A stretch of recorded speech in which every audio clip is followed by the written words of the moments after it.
สินหาเด้อคุณของสินหามีอย่างแน่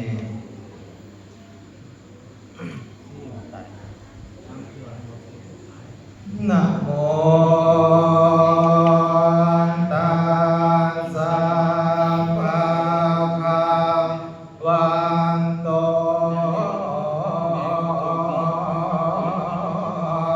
อะระหะโตสัมมาสัมพุทธัสสะนะโมตัสสะภะคะวะโต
เป็นว่าเสียงบดีมีใหม่เสียงบดใส่ที่ตู้ขึ้นบานบัดเนโสโสสั่งฟังก่อนทานทุกทางทั้งหลายฟังบรรยายคำสอนโพธาโกแต่ลืมข่าวว่าโยมคนเฒ่าหรือว่าโยมไม่นมกองใดๆก็ให้น้องฟังไว้สิเกิดบุญพอทุกคนเขาลันดอนได้เกิดความโลกามีบนบาทศาสนาได้เกิดมาแล้วไม่พอกายของคนเหล่านั้นมีกันตลอดตัว32ตลอดตัวมีตัวกุศลแต่ว่านึกนั่นที่ทุกทานควรมีนั่นก็คือสิรังเครื่องสำรวมเอาไว้สามความขายเอาไว้กับพระเจ้าเบาๆดวงสาธาโยมทั้งปวงควรรักษาให้ได้ศีลตนที่เพิ่งสอนข้อที่หนึ่งดูก่อนถ้าเป็นบอกว่าปานั้นห้ามเปลี่ยนเปลี่ยนศาสนาโมปาสาทั้งเสียสาเดินเดินฟ้าคนศาสนาที่เกิดรวมให้สังโดษอยากกินขาโคนาไว้สวยถนน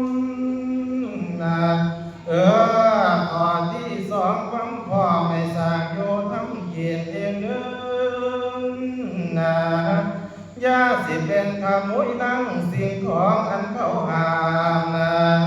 ถวยเดือสาเงินคำแก้วของเขายังก้าวดวงของทั้งปวงเครื่องใส่ที่เขาหามอย่าร่วงเกินข้อที่สามเพิ่งในเสื้อวางกามีให้สังวรในขามพวกเขาจะไปไกลให้รักษาน้องเอาไว้พวกเมียไปจากทางเกียรตินาดอกตาแล้วนั้นก็พอดีจังหวะขอสีนันตีเพิ่นอาบที่ว่าจา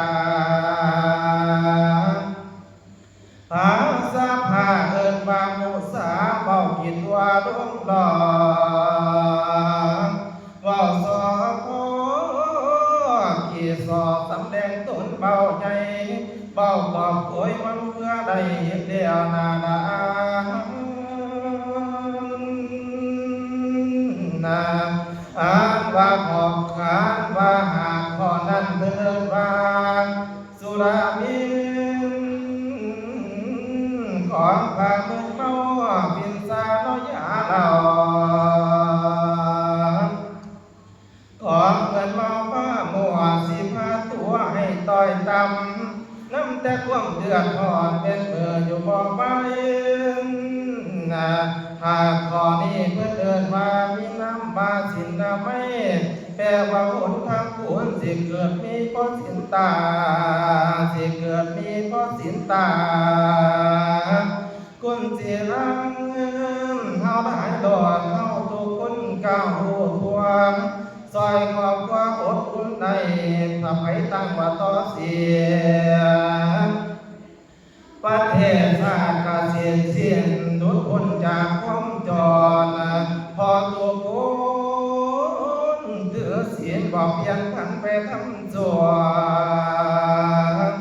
หักษาตัวว่าจะไว้กว่าเพื่อนดีตั้งต่อบ่มีการดอกต่อสงบเทวเนโนโอ้ยโยมพ่อโยมแม่เอ๋ยบ่มีสิ้นสิเดือดร้อนบ่อิ่มเต็มตา